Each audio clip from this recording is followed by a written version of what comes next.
Are there things which a Muslim does not have to pay zakah on?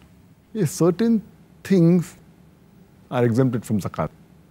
Number one is your personal goods, which are the basic necessities. For example, the food you eat, the clothes you wear, the furniture in your house, a fridge or a microwave oven, all is exempted from zakat. The house in which you live is exempted from zakat.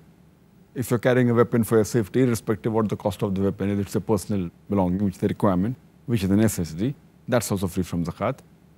If you have a vehicle for traveling, it be a car, it be a motorcycle, it be an animal, a horse to ride on, all is exempted from zakat. All your personal belongings are exempted from zakat.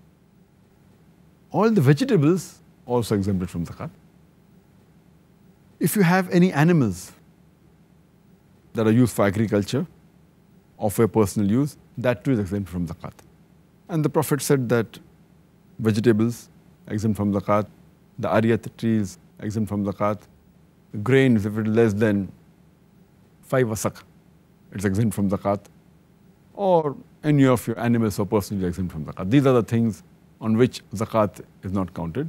Anything above this, which is surplus, if it reaches the nisab level or above it, then you have to pay zakat on it.